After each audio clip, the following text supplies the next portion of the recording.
Welcome to happy heart level 11 channel. आज जिस topic के ऊपर मैं बात कर रही हूँ वो ये है कि is marriage a business transaction in India. और ऐसा इसलिए क्योंकि रिसेंटली दो ऐसे केसेस हुए हैं जहाँ पे डाउरी के कारण दो ब्राइड्स की डेथ हो जाती है। पहली होती है तिरुपुर जगह, जो कि एक जगह है तमिलनाडु स्टेट में, और वहाँ पे उस ब्राइड की शादी होती है। शादी के 78 डेज बाद वो ब्राइड कार में बैठ के जाती है और पेस्टिसाइड कंज्यूम करके उसकी डेथ हो जाती है। और उसका रीज़न ये होता है कि उसको डाउरी के लिए परेशान किया जाता है और भी कई सारी चीज़ों की वजह से वो परेशान होती है अपने मैरिज में। और वो ये सोचती है कि जीने से अच्छा है कि मैं अपनी लाइफ एंड कर दूँ, और वो सुसाइड कर लेती है। और दूसरा केस है तमिलनाडु स्टेट के ही चेन्नई सिटी की, जहाँ पे एक ब्राइड अपनी शादी के 4 दिन बाद ही एक संदिग्ध सर्कमस्टेंसेस में उसकी डेथ हो जाती है। अब उसका भी रीज़न यही था कि डाउरी की वजह से उसके इन-लॉज़ उसको सिर्फ़ 4 दिन आफ्टर हर मैरिज उसको इतना परेशान कर चुके होते हैं, इतना ज़्यादा उसको जो है टॉर्चर कर चुके होते हैं कि उसकी किसी अननोन रीज़न की वजह से अपने जब वो मायके में विज़िट करने जाती है, तो वहाँ पे उसकी डेथ हो जाती है। बट रीज़न वही माना जाता है कि उसको डाउरी के कारण काफ़ी परेशान किया गया था और उस कारण उसकी डेथ हुई है। अब सेकंड केस सुसाइड तो नहीं है, लेकिन obviously she was tortured and the reason for torture was the unrealistic demand of dowry by the in-laws. पहली बात तो ये है कि फॉर एनी रीज़न अगर तुम एक टॉक्सिक मैरिज में फँस गई हो जहाँ तुम्हें डाउरी के लिए परेशान किया जा रहा है, this is for the girls, या तुम्हें तुम्हारे इन-लॉज़ ह्यूमिलेट कर रहे हैं, तुमसे अनरीज़नेबल एक्सपेक्टेशंस रख रहे हैं, तुम्हारा जो हस्बैंड है तुम्हारे साथ मिसबिहेव करता है, तुम्हें फिज़िकली असॉल्ट करता है, तुम्हारी कंसेंट को इग्नोर करता है, या तुम्हें एक ऑब्जेक्ट की तरह ट्रीट करता है, टूल ऑफ अम्यूज़मेंट की तरह ट्रीट करता है, मेड की तरह तुम्हें ट्रीट किया जाता है, तो तुम्हें जब वो पहला थप्पड़ पड़े या तुम्हारे ऊपर जब वो पहला अटैक हो इन the form of a taunt or any kind of torture which you suffer on the first instance, you should make sure that firstly you communicated to the husband and his family members that this is something I'm not going to tolerate, और आपको मेरे साथ तमीज़ से पेश आना पड़ेगा, वरना ये शादी नहीं चलने वाली। And neither I am interested to be in a toxic relationship. फिर भी अगर आपके साथ अत्याचार कंटिन्यू रहता है, तो सेकेंड इंस्टेंस में ही आपको ना तो अपने पेरेंट्स से ज़्यादा डिस्कशन करनी है, ना अपनी सिबलिंग्स से करनी है, ना अपनी फ्रेंड से करनी है। आपके साथ अगर डोमेस्टिक वायलेंस हो रहा है या आपको इस कदर प्रताड़ित किया जा रहा है कि you don't even feel like a human being, immediately seek the help of the police, the legal system, क्योंकि लातों की भूत बातों से नहीं मानते। आपको उनको जब तक 4 डंडे से आप पिटवाओगे नहीं इस तरीके के लालची और जानवर किस्म के लोगों को, तब तक उनको समझ नहीं आएगी बात। और the moment you take a very strong step, ignoring whatever nonsense your parents have taught you in the name of culture, in the name of sanskar, in the name of tolerance, कि तुम tolerance की देवी बनो, कोई ज़रूरत नहीं है। It is not something which would be accepted by me, and I'm going to take a immediate step to stop this humiliation. And this way you would keep it very clear from the beginning that किसी भी तरीके की बदतमीजी कोई भी husband या कोई भी इन-लॉज़ अपनी वाइफ या अपनी बहू के साथ नहीं कर सकते, जस्ट बिकॉज़ समाज उसको अलाउ करता आ रहा था बहुत सालों तक, या that is how marriages sustain, और females are supposed to stay quiet. इतना मत सहो कि तुम्हारा जो सोचने समझने की या डिसीजन लेने की जो शक्ति है वो ख़त्म हो जाए और अल्टीमेटली तुम खुद की जान ले लो। जबकि तुम्हें करना ये चाहिए कि जो तुम्हें परेशान कर रहे हैं, तुम्हें उनकी बैंड बजा देनी चाहिए कि मैं तुम्हारे घर में तुम्हारी बदतमीज़ी सहने के लिए नहीं आई हूँ। तुम्हें अगर वाइफ़ चाहिए, तुम्हें अगर बहू चाहिए, तो तुम्हें भी तमीज़ से रहना पड़ेगा, अपनी मर्यादा में रहना पड़ेगा, अपनी ज़िम्मेदारियों को समझना पड़ेगा। और शादी अगर चलेगी तो उसमें दोनों अपना इक्वल कंट्रीब्यूशन देंगे। ये मत समझना कि just because you are the wife or you are the female and you are weak for some reason according to the society, so you are obliged to suppress your feelings and tolerate the nuisance and the humiliation by your husband or your in-laws. रिथानिया जो तिरुपुर की रहने वाली है, उसके parents ने उसकी शादी में 70 lakhs की वोल्वो कार दी, 800 ग्राम्स वर्थ का गोल्ड दिया और ना जाने और भी क्या-क्या चीज़ें दी होंगी। और मैं ये सोच रही थी कि अल्टीमेटली उस लड़की ने सुसाइड कर लिया, शादी तो चली ही नहीं। उसको अपनी शादी के पहले दिन से ही टॉर्चर सहना पड़ा 78 डेज़ तक। इतना पैसा या इतना इन्वेस्टमेंट अगर उसके पेरेंट्स उसके करियर को बिल्ड करने में, उसको एक बिज़नेस एस्टैब्लिश करने में हेल्प कर देते या इन्वेस्ट कर देते, एलोकेट कर देते उतना पैसा, तो वो ज़िंदा होती आज, उसके पास एक पर्पस होता जीने का, सेंस ऑफ अचीवमेंट होती और मान लो उसका करियर या बिज़नेस चलता ना या वो फेल भी हो जाती, तो कम से कम उसकी जान तो नहीं गई होती। उसके पास वो गंदी मेमोरीज़ तो जमा नहीं होती, क्योंकि जो भी मेमोरीज़ आपको या एक्सपीरियंसेस आपको मिलते हैं आपकी लाइफ टाइम में, वो नेक्स्ट लाइफ तक कैरी फॉरवर्ड होते हैं। उसके स्कार, उसका pain, joy, whatever kind of a memory और an experience that may be, वो हर लाइफ टाइम कैरी फॉरवर्ड होता रहता है। तो उसके पेरेंट्स ने उसको विरासत में इतना बड़ा इमोशनल बैगेज दे दिया, जो वो आगे की लाइफ टाइम में भी कैरी फॉरवर्ड करेगी, मतलब नेक्स्ट लाइफ टाइम में। तो parents in India should understand that सिर्फ अपनी बेटी की शादी करवाना आपकी जिम्मेदारी नहीं है। उसके शादी के लिए दहेज इकट्ठा करते रहना, पैसे बचाते रहना, उसको हायर एजुकेशन ना देना, बाहर कहीं नहीं भेजना नौकरी करने के लिए, बिजनेस नहीं करना या पैसे कमाने से रोकना, फाइनेंशियल एजुकेशन ना देना, ये सब आपकी बेटी को कमज़ोर बना रहा है, उसको इस तरीके के टॉर्चर के लिए वल्नरेबल कर रहा है, क्योंकि ऑलरेडी आपने ही उसको ये प्रोग्रामिंग दी है कि तुम खुद अकेले कुछ नहीं कर सकती हो, तुम्हें एक हस्बैंड चाहिए जो हम तुम्हें खरीद के लाके देंगे तुम्हारे लिए दहेज देकर, और उसके बाद शादी चलाने के लिए तुम चुप रहो, रहो, मरो, जैसे-तैसे रहो उस घर में, चाहे वो कितना टॉक्सिक एनवायरनमेंट हो, और यही तुम्हारी लाइफ की जर्नी को डिफाइन करेगा, या that is what you deserve. और उसके बाद फिर जब बेटियाँ मर भी जाती हैं और उनके पेरेंट्स रो रहे हैं या जो है दुःख जता रहे हैं, उसका कोई मतलब नहीं रह जाता, क्योंकि आपने ही उसको उस सिचुएशन में डाला है जहाँ उसका मेंटल स्टेट इस लेवल तक गिर गया कि उसने सोचा कि ना तो पेरेंट्स मेरी सुनेंगे, तो मैं सुसाइड कर लेती हूँ, that is the best way out, which is so wrong. As parents of daughter, आपको इंश्योर करना चाहिए कि आपकी बेटी का कॉन्फिडेंस इतना हाई हो कि कोई उसको ऊँची आवाज़ में भी बिना बात के बात ना करे, और करे तो वो उसका जवाब दे पाए। उसको ये मत सिखाइए कि तुम्हें किसी के घर में रहने लायक बनने के लिए सहना चाहिए, या किसी के गलत व्यवहार, किसी के गलत बिहेवियर, किसी के गलत डिमांड्स को एक्सेप्ट करना चाहिए और फुलफिल करना चाहिए। That is absolutely wrong as parenting which is done in this country. और मैंने भी बड़े होते हुए ऐसी बहुत सारी चीज़ों को सुना है और मैंने रिजेक्ट किया है। I was rebellious. तो ये चीज़ बहुत ज़रूरी है सारी गर्ल्स को समझना। Your parents are not God, don't ever be in this delusion that parents are God. No, they are humans. They are capable of making mistakes. In fact, they make a lot of mistakes. If we talk about the boomers and the Gen X, ये वो generation है जो absolutely brainwashed है, और ये कभी भी अपने आइडियलिस्टिक माइंडसेट को इजीली नहीं छोड़ेगी, चाहे वो कितना भी इलॉजिकल क्यों ना हो, चाहे उनके बच्चों की मेंटल हेल्थ खराब हो जाए, लेकिन वो अपने आइडियाज से इतने अटैच्ड है जो कि ऑब्सोलेट है इन मेनी केसेस। पर तुम आज के जनरेशन के हो, तुम्हें पता है क्या सही है, क्या गलत है, क्या एक्सेप्टेबल है, क्या अनएक्सेप्टेबल है, और तुम्हें ये जिम्मेदारी लेनी है कि मेरी लाइफ है, किससे शादी करनी है, नहीं करनी है, कब करनी है,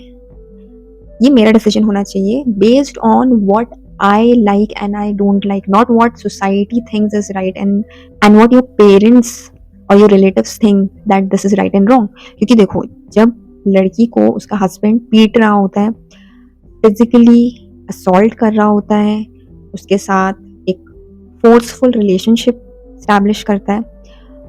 तो वो ही अकेले उस पूरे ट्रॉमा को झेल रही होती है, टॉर्चर को झेल रही होती है। आपके पेरेंट्स नहीं झेलेंगे, आपके रिलेटिव्स नहीं झेलेंगे, आपके सिबलिंग्स को कोई फर्क नहीं पड़ता है। They had a good time having fun in your marriage parties.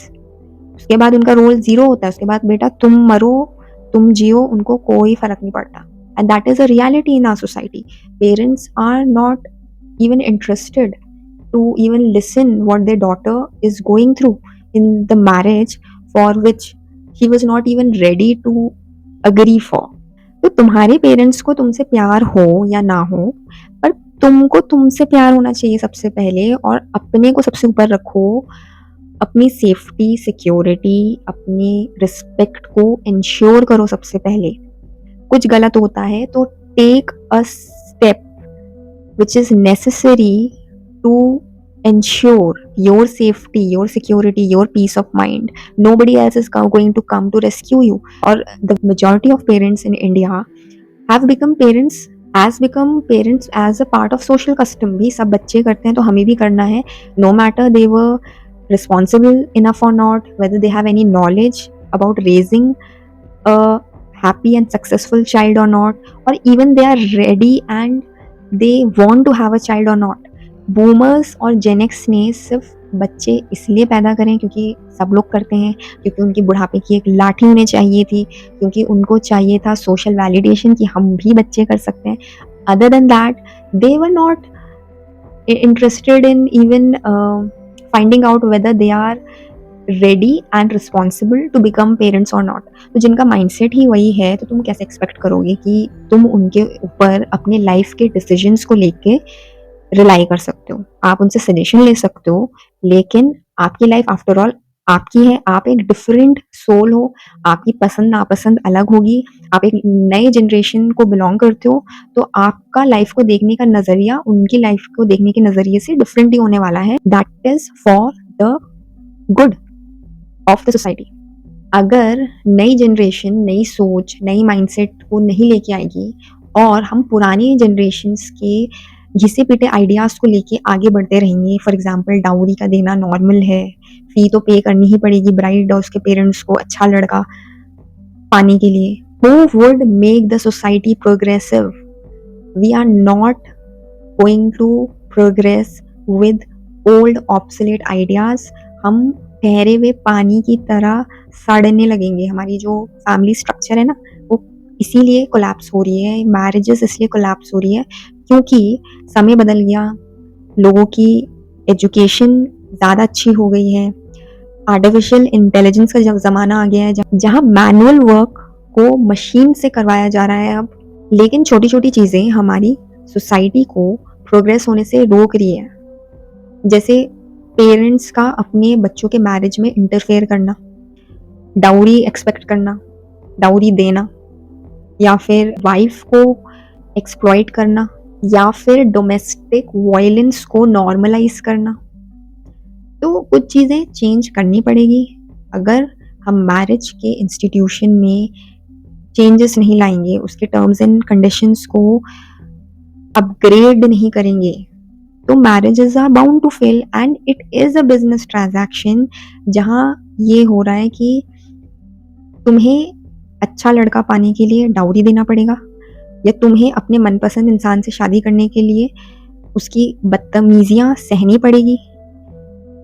या समाज में दिखाने के लिए तुम्हें एक अब्यूजिव मैरिज को सस्टेन करना पड़ेगा। These are all obsolete ideas which are leading to the failure of the institution of marriage. और जब तक इन आइडियाज़ को हम नहीं छोड़ेंगे, इनको चेंज नहीं करेंगे, ट्रांसफॉर्म नहीं करेंगे, तब तक सिचुएशन ऐसी ही रहने वाली है। और आज के डेट में लड़कियां शादी नहीं करना चाहती है, at the cost of their peace of mind, at the cost of their lifestyle, at the cost of their health, their career, their aspirations. It's better to live single all your life rather than being in a insane, humiliating and disrespectful marriage with a immature man and his immature family members.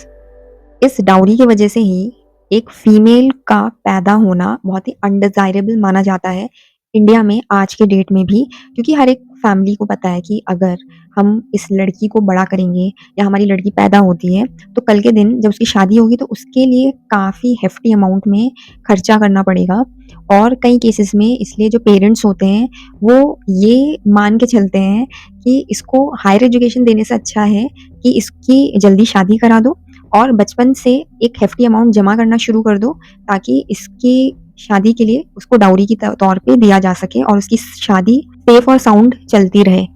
जो कि ऐसा होता नहीं है, क्योंकि जो लालची लोग होते हैं वो उनकी भूख कभी भी मिटती ही नहीं है। पहली बात ये है कि अगर आपकी बेटी के लिए जेन्युइनली कोई काबिल और एक बहुत वेल एस्टैब्लिश्ड लड़का मिल जाएगा, तो वो कभी भी भीख नहीं माँगेगा कि मैं इतना वेल एस्टैब्लिश्ड हूँ करियर में, तो उसके लिए आपको मेरे को एक अमाउंट पे करना पड़ेगा। आप खुद सोचिए, अगर कोई इंसान बहुत अमीर है, तो वो क्या दूसरों से हर बात के लिए पैसे माँगेगा? या क्या वो जब किसी को गिफ्ट खरीद के देगा, तो वो ये सोचेगा कि मैंने इतने प्राइस का अगर किसी को गिफ्ट दिया, तो उस इंसान से भी मुझे उतने प्राइस का या उससे ज़्यादा प्राइस का गिफ्ट रिटर्न में मिलना चाहिए? नहीं, क्योंकि पैसे वाले लोग ये इस तरीके से नहीं सोचते। उनका जो भाव होता है वो देने में ज़्यादा होता है, क्योंकि ऑलरेडी उनको भगवान ने इतना दिया होता है कि उनको किसी और से एक्सपेक्ट करने की ज़रूरत नहीं पड़ती। वो खुद मेहनत करके इतना कमा लेते हैं कि उनको किसी रिश्तेदार से, किसी फ्रेंड से या किसी से भी एक्सपेक्टेशन नहीं होती है कि उनके साथ मेरा जो रिलेशन है उसमें गिव एंड टेक रहे, गिफ्ट्स का या पैसे का, और तब ये रिलेशनशिप चलेगा, क्योंकि मैं इतना अमीर इंसान हूँ तो हर किसी को मेरे को रिस्पेक्ट देने के लिए एक सर्टेन अमाउंट, फ़ी या प्राइस पे करना पड़ेगा मेरे सर्कल में रहने के लिए, या मेरे साथ रिलेटेड होने के लिए उनको एक प्राइस पे करना पड़ेगा। That is not how they function, क्योंकि वो रियल में रिच इंसान है। देखो, पैसे वाला होना और रिच होने में बहुत डिफरेंस होता है। और रिच इंसान माइंडसेट से होता है। जो इंसान आपसे शादी करने के लिए भीख माँग रहा है कि मुझे एक प्राइस पे करो ताकि तुम मेरी वाइफ़ बन सको, तुम्हें मेरी वाइफ़ बनने का जो है सौभाग्य प्राप्त हो सके, उस इंसान का कोई वर्थ नहीं है। क्योंकि जो ग्रीडी इंसान है ना, वो जितनी जल्दी अमीर बनता है उतनी ही जल्दी वो गरीब भी बन जाता है, क्योंकि उसकी जो नीयत होती है, उसकी जो सोच होती है, वो बहुत ही छोटी होती है। वो हर रिलेशनशिप को वो पैसों से ही जो है मेजर करता है, और ऐसे लोगों का जो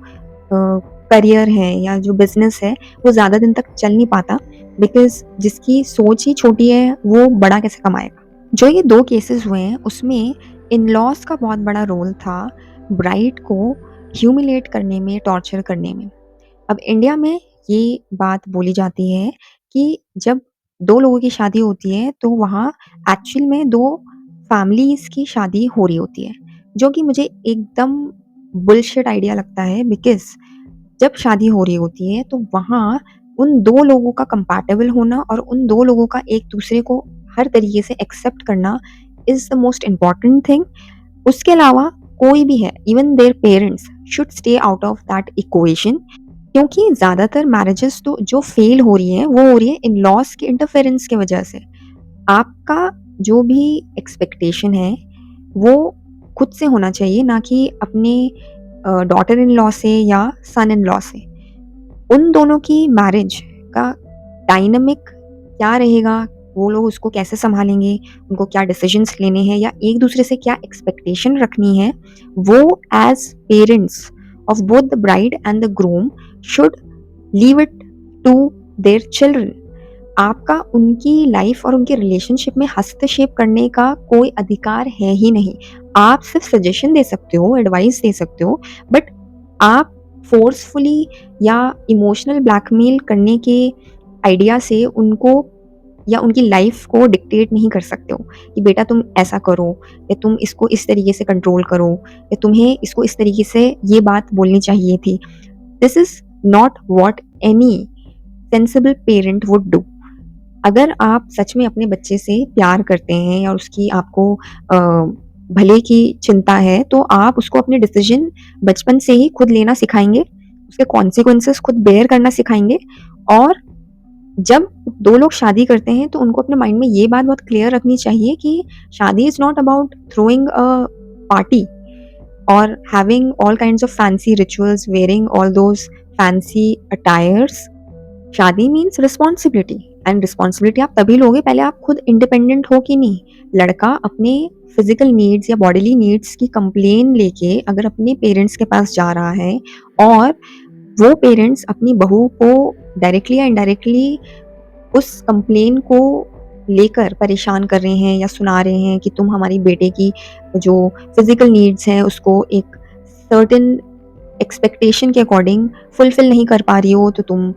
अच्छी नहीं हो या तुम अपनी ड्यूटी अच्छे से नहीं निभा रही हो, which is absolutely shameful because as a groom you should be able to earn the trust and respect of your wife, that you should communicate whatever you feel directly to her in a respectful manner. पर क्योंकि आपके parents ने आपको लड़कियों के साथ कैसे behave करना है, उनके साथ कैसे बात करनी है या उनका ट्रस्ट और रिस्पेक्ट कैसे अर्न करना है ये सिखाया ही नहीं, तो आप अभी भी बचपन के राजा बेटा की तरह अपने माँ बाप से इतनी इंटीमेट जो कॉन्वर्सेशंस हैं या इतनी जो आपके निजी जो मुद्दे हैं उसको लेके आप जा रहे हो कि मम्मा मम्मा पापा पापा ये जो लड़की जिससे आपने मेरी शादी कराई है ये तो मेरी फिजिकल नीड्स तक ढंग से पूरे नहीं कर रही है, which is so so so shameful. What kind of a man you are that you have to ask your parents to communicate your needs to your wife, and what kind of parents you have कि वो इस तरीके की निजी बातें लेकर आपकी wife को सुना रहे हैं या आपकी वाइफ को जो है डिमांड कर रहे हैं कि तुम मेरे बेटे की जो है नीड्स को एक सर्टेन लेवल तक तुम्हें फुलफिल करना ही होगा या करना चाहिए,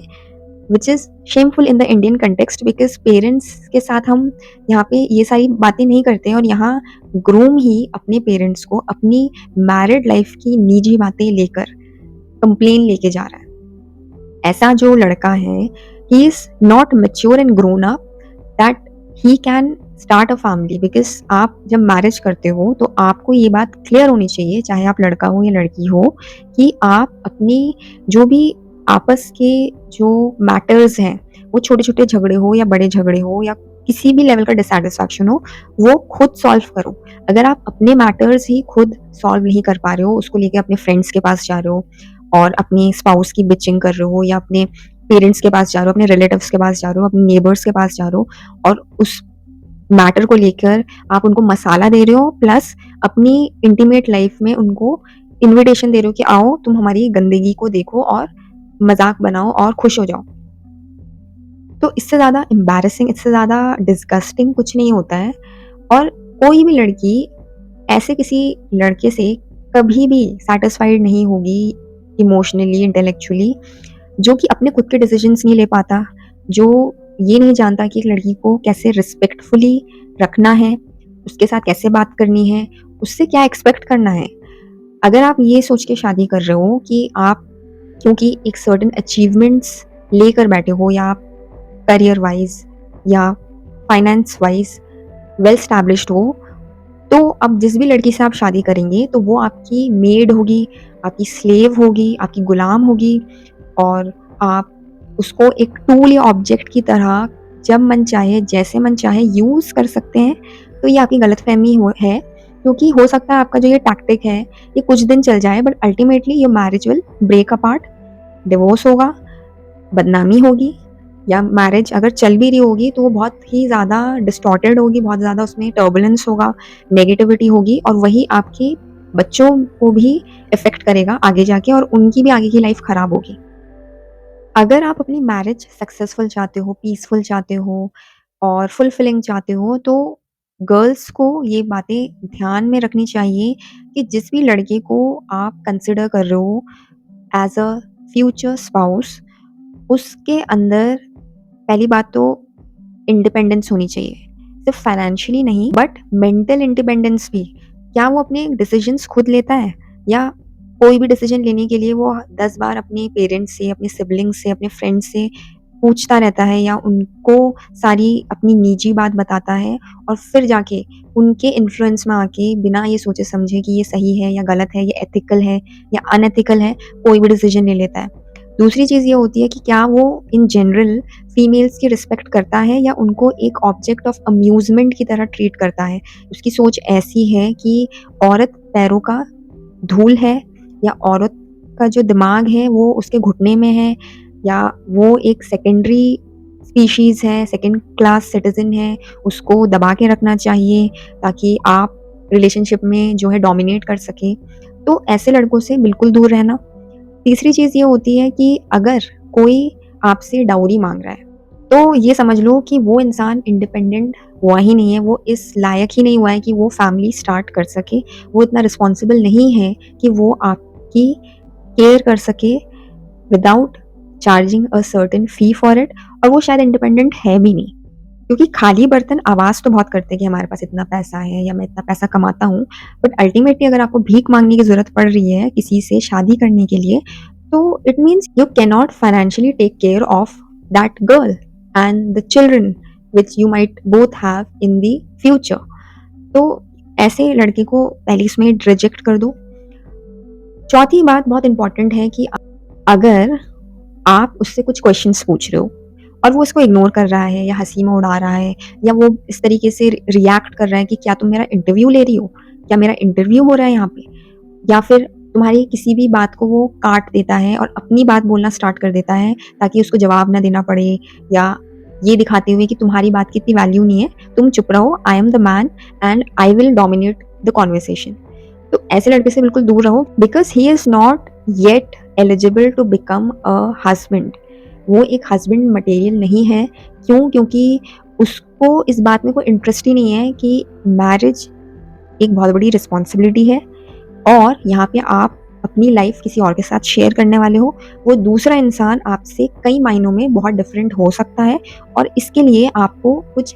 मीनिंगफुल और हार्ड कॉन्वर्सेशंस करने की ज़रूरत है और कुछ चीज़ें पहले से डिसाइड या नेगोशिएट करने की ज़रूरत है कि ये चीज़ एक्सेप्टेबल है और ये चीज़ एक्सेप्टेबल नहीं है। रादर वो चाह रहे हैं कि फर्स्ट इनिशियल कॉन्वर्सेशन से ही लवी-डवी बातें हों और बातें बहुत इमोशनल ट्रैजेक्टरी की ओर चले और बस फिर अचानक से शादी हो जाए। तो he is just trapping you. He is not interested to have any serious relationship. He is not serious about his life. He is not responsible person. He is not a person who lives with purpose. तो ऐसे इंसान को बिल्कुल भी consider मत करना क्योंकि वो आगे जाके तुम्हारे बच्चों का कैसा पिता बनेगा जो एक इम्पॉर्टेंट डिसीजन जो कि मैरिज है उसको लेने से पहले इतना कैजुअल है और उससे कोई भी बात करो तो उसको लगता है कि उसका कोई इंटरव्यू ले रहा है या उसके ऊपर किसी ने सीबीआई की जांच बिठा दी है। तो लड़के को ये बात बहुत क्लियर होनी चाहिए भाई कि अगर तुम एक सेंसिबल लड़की के साथ शादी करना चाहते हो जो कि सीरियस है एक मैरिज जैसी रिस्पॉन्सिबिलिटी को लेने के लिए तुम्हारे साथ, तो वो डेफिनेटली क्वेश्चंस पूछेगी और बहुत सारे क्वेश्चंस पूछेगी। वो हर एस्पेक्ट को लेकर क्लैरिटी सीख करेगी तुमसे, तुम्हारा in and out, past, present, future सब कुछ खंगालेगी और यही तुमको भी करना चाहिए अगर तुम एक रिस्पॉन्सिबल पर्सन हो और if you are a real man. लड़कों को ये गलतफहमी है कि वो ब्रांडेड कपड़े पहन के या सूट बूट डाल के जाएंगे या बहुत दाढ़ी मूंछ उगा के जाएंगे और एक मस्कुलर बॉडी बना के जाएंगे तो लड़कियां फ्लैट हो जाएगी। होती हैं कुछ लड़कियां जो डम होती है, जो अपनी लाइफ को लेके सीरियस नहीं होती, जो खुद से प्यार नहीं करती, जिसके अंदर सेंस ऑफ रिस्पॉन्सिबिलिटी नहीं होती, वो डेफिनेटली हो जाएगी पर वो भी आगे जाके तुमको छोड़ के भागी जाएगी तुमसे परेशान होके। Because you don't become man by your physical appearance alone, you become a man because you are responsible and you do what you say. You are a provider and you are responsible enough to ensure that your wife and your children are safe in your presence as well as under your wings. That is what makes you man. You don't become a man because you have a hefty body, muscular body, you have grown mustache and beards, or you have an intimidating personality, or you have a husky voice or a dominating voice, या तुम conversation में कितना ज़्यादा dominate करते हो, कितनी बार लड़की को चुप करा देते हो, उसको बोलने नहीं देते हो। That these are signs of weak personality, क्योंकि तुम रिस्पॉन्सिबिलिटी का डेफिनेशन ही नहीं जानते हो। तुम ये तक नहीं जानते हो कि what kind of a partner you should actually look for you marriage is just a social custom कि सब कर रहे हैं तो मुझे भी करनी है, तो कोई भी मिल जाए, बस वो लड़की मिले जो ज़्यादा सवाल ना पूछती हो, ज़्यादा बातें ना करती हो, जो मैं कहूँ वो कर दे, भले ही वो गलत क्यों ना हो। And one thing I want to make it very clear to the guys that if you want to prosper financially in the future, तो तुम ये चीज़ ज़रूर मेक श्योर करना कि तुम एक ऐसी बंदी के साथ शादी करो जिसकी तुम रिस्पेक्ट कर सको, जिसकी तुम सजेशंस को एक्सेप्ट कर सको या सुन सको पेशेंटली, जिसके साथ तुम इंटेलेक्चुअल और इमोशनल कंपैटिबिलिटी फील करते हो apart from other aspects which is the physical compatibility, financial compatibility, education, everything else. But emotionally or intellectually, if you are not on the same page and if you can't respect the girl to whom you are getting married,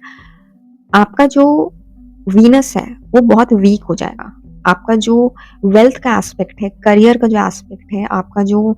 money का aspect है वो week हो जाएगा, क्योंकि अब आप constantly अगर किसी के साथ रह रहे हो जो आपकी वाइफ है और उसको डिसरिस्पेक्ट कर रहे हो, उसको जो है इंफीरियर फील करा रहे हो, उसको ये फील करा रहे हो कि whatever you are that is because of me, because I am taking care of your expenses, because I am the one who takes decision, because I am superior than you, because I am the man and I am going to decide everything because I know better than you. तो इतना याद रखना, आगे चल के जितना तुम ऊपर चढ़े हो ना उतनी ही तेजी से तुम नीचे भी आओगे, क्योंकि ये एक नोन फैक्ट है, हिस्टोरिकल फैक्ट है। और अपने आसपास देख लेना, जिस भी हस्बैंड ने अपनी वाइफ की बेइज्जती करी है, उसको एक्सप्लॉइट किया है, हैरेस किया है, उसको अब्यूज़ किया है मेंटली, फिजिकली, उसका जो मनी एस्पेक्ट है वो वीक हुआ है और इस लेवल तक वो बर्बाद हुआ है वो इंसान कि वो कभी सपने में भी नहीं सोच सकता था कि उसकी हालत एक राजा से रंक की हो जाएगी। क्यों? क्योंकि the Lakshmi is actually your wife, and if you cannot respect the Lakshmi of your life, that is your wife, then you cannot earn wealth. You will never be able to prosper in your life. Even whatever you have accumulated so far in terms of cash, property, any kind of material possession, वो भी तुम खोना शुरू कर दोगे। और मैंने ऐसे बहुत सारे घर देखे हैं बड़े होते हुए जो इस वजह से बर्बाद हुए हैं, जहाँ उनको फाइनेंशियल क्राइसिस से जूझना पड़ा है और वो इस लेवल पे थे और इस लेवल पे गिर गए हैं। क्यों? क्योंकि they were very very very disrespectful to their wife, they were torturing their wife and they were always treating their wives as a maid, as a slave, as a second class citizen. Last में मैं एक important question का answer देना चाहूँगी जो हम सभी females के माइंड में होगा कि कई बार ऐसा होता है कि जो लड़का होता है और उसकी फैमिली होती है वो इनिशियली इतनी अच्छा दिखा रहे होते हैं अपने आप को, इतने डिसेंट नज़र आते हैं, इतने सोबर नज़र आते हैं कि आइडेंटिफाई करना मुश्किल होता है कि ये सच में एक अच्छा हस्बैंड साबित होगा या आगे जाके ये कोई क्रूअल हस्बैंड के तौर पे आपको परेशान कर देगा या आपकी लाइफ को ख़राब कर देगा। तो उस केस में मैं ये सजेशन दूंगी कि देखो, मैरिज का डिसीजन बहुत ही क्रूशियल होता है, उसको आपको बहुत पेशेंस के साथ टाइम लेके सोच विचार कर कर लेना चाहिए। पहले अपनी प्रायोरिटीज़ अपने माइंड में क्लियर रखो कि आपको कैसी लाइफस्टाइल चाहिए,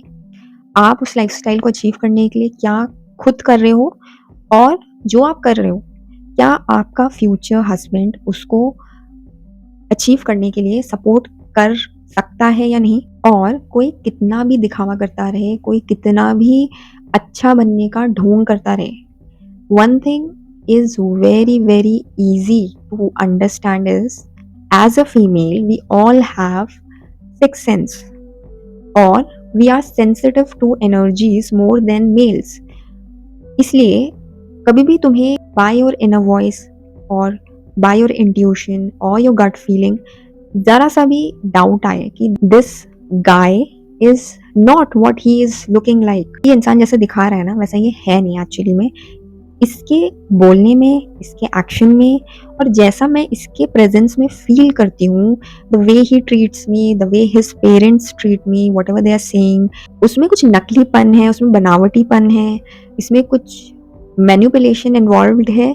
तो ये आपकी रिस्पॉन्सिबिलिटी है कि आप उस प्रपोज़ल को रिजेक्ट करो और आगे बढ़ो। ये सोच के मत बैठो कि अरे ये कितने पैसे वाले घर का इंसान था, इसके पास कितनी प्रॉपर्टी थी। अगर तुम ग्रीड ट्रैप में फँस गई और तुमने अपनी इंट्यूशन को इग्नोर किया, तब तो माय डार्लिंग तुम्हें कोई नहीं बचा सकता, भगवान भी आके तुम्हें नहीं बचा सकते। सो गर्ल्स को अपनी ग्रीड या अपने जो ये सुपरफिशियल बिलीफ सिस्टम्स हैं रिलेटेड टू लाइफ, जो उनके पेरेंट्स ने उनको फीड करे हैं कि आपको सिर्फ ये देखना है कि लड़का कितना कमाता है, कौन से इंस्टीट्यूशन से उसने पढ़ाई करी है, या कैसे सोशियो इकोनॉमिक बैकग्राउंड से बिलोंग करता है, कौन से कम्युनिटी से बिलोंग करता है, या वो सेम कम्युनिटी से है, आपकी कुंडली मिलती है। अगर आप सिर्फ ये सोच के सब डिसीजन ले रहे हो और आप अपने इनर वॉइस को दबा दे रहे हो, then you are to blame for your situation, nobody else. Parents will not do much, because जो डैमेज तुम्हारे साथ होगा in terms of torture, in terms of abuse, physically, mentally, वो सिर्फ तुम सहोगी। तुम्हारे पेरेंट्स, तुम्हारे रिलेटिव्स, तुम्हारे सिबलिंग्स उसको नहीं सहने वाले। तो जो डिसीजन भी लोगी वो किसी भी बायस, किसी भी सुपरफिशियल कंडीशनिंग के बेसिस में मत लेना, वरना जो रिजल्ट होता है वो तुम आज के सोसाइटी में देख ही रही हो। So be very careful while taking this very important decision of your life, because it not only affects you but it affects your coming generations too. समझते हैं कि what is the mindset behind asking for dowry. आखिर groom side, bride side of the family से dowry क्यों मांगते हैं? अब अगर एंशिएंट टाइम में जाए तो एक्चुअली में ये स्टार्ट इस आइडिया से हुआ था कि जो ब्राइड के जो पेरेंट्स होते हैं, वो चाहते थे कि उनकी जो बेटी है, वो एक अननोन फैमिली में जा रही है, तो उसको अपनी जो बहुत बेयर नेसेसिटीज़ हैं, जो बेसिक रिक्वायरमेंट्स हैं, उसके लिए एक अनजान घर में किसी के ऊपर डिपेंडेंट ना होना पड़े, या उसको शुरू-शुरू में शर्म आएगी कोई भी चीज़ किसी से माँगने में या एक्सपेक्ट करने में, तो उतनी चीज़ उसको दी जाए ताकि वो सेल्फ सफिशिएंट हो और वो वहाँ पे कंफर्टेबली रह पाए। ये उसका पर्पस था। लेकिन धीरे-धीरे ये जो ज़रूरत का सामान देने का सिलसिला है, वो डाउरी में ट्रांसफ़ॉर्म हो गया, जहाँ अब जो ग्रूम साइड है, वो खुल्लम-खुल्ला एक सर्टेन अमाउंट में कैश, गोल्ड या प्रॉपर्टी, व्हीकल, ये सब माँगने लगे अपनी बेटे की शादी करवाने के लिए किसी स्पेसिफिक घराने की लड़की से। अब इसका जो तर्क दिया जाता है दोस्तों, वो ये है कि अगर किसी लड़की को एक सर्टेन टाइप का लड़का चाहिए शादी करने के लिए, on the basis of his salary, his educational background, his socio economic background, his community, caste and everything and anything which is considered superior, उसके लिए ब्राइड को और उसकी फैमिली को एक certain fee in the form of dowry pay करना होगा। और ये चीज़ खुल्लम-खुल्ला हमारे इंडिया में होती है। जो ये 2 केसेस हुए, ये तो सिर्फ़ तमिलनाडु की बात है, यानी सदर्न स्टेट की बात है। यही चीज़ हमारे इंडिया के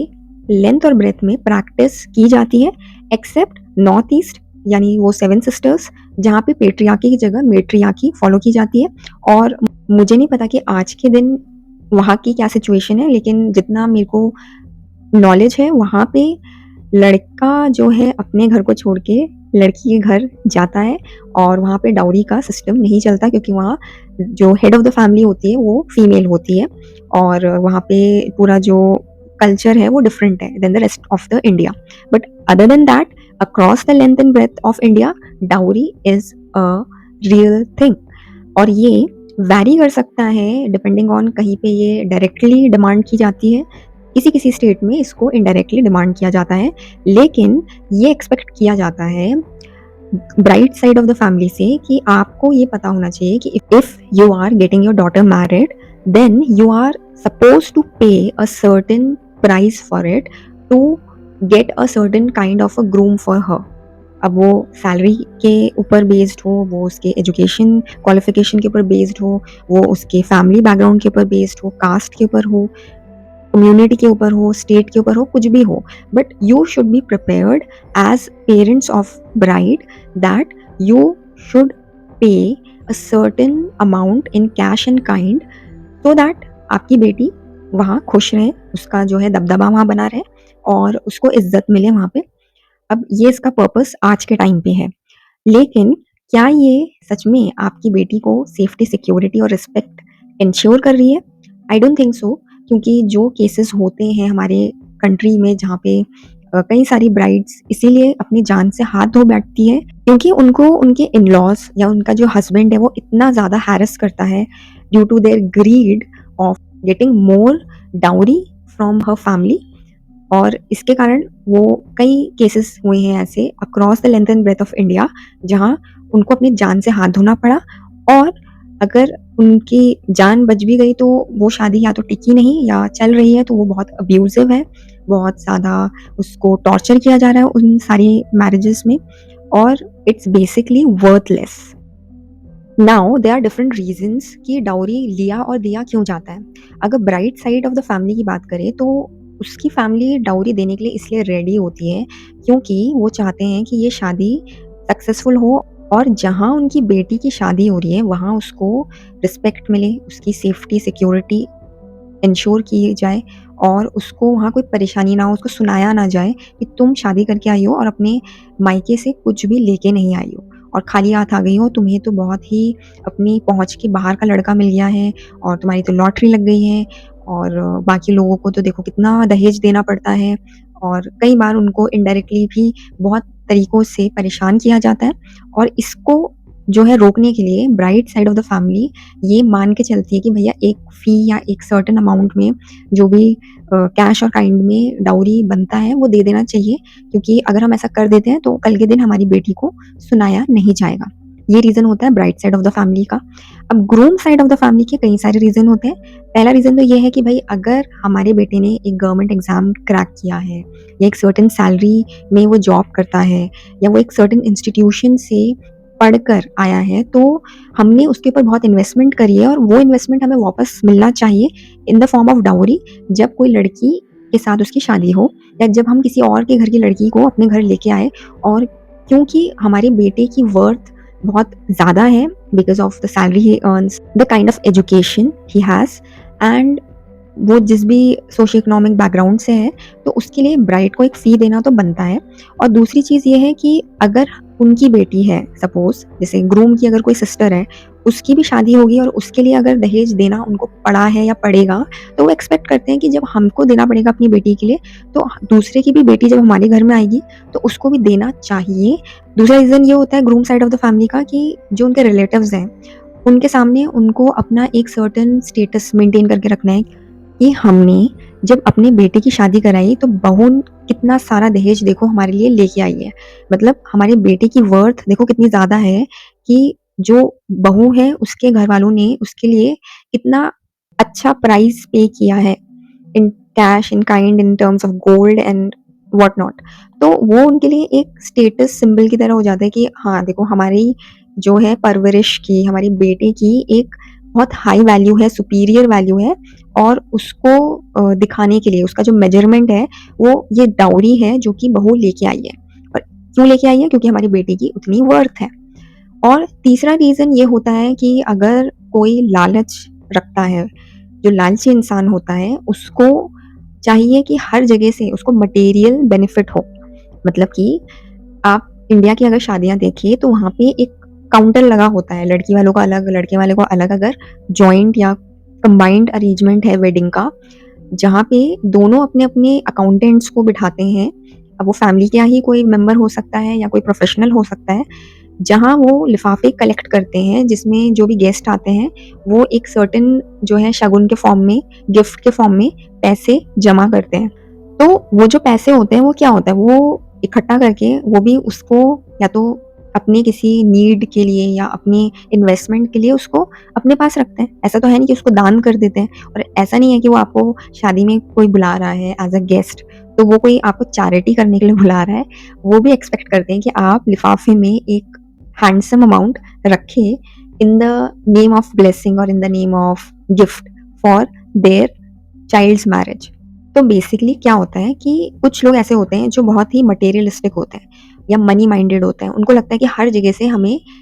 फ़ायदा होना चाहिए, मटेरियल वेल-बीइंग हमारी इंक्रीज़ होनी चाहिए, पैसे हमारे पास आने चाहिए। हम पार्टी भी थ्रो कर रहे हैं, तो वहाँ पे भी मोटा माल आना चाहिए। बेटे की शादी करा रहे हैं, तो उसके लिए भी हमको एक सर्टेन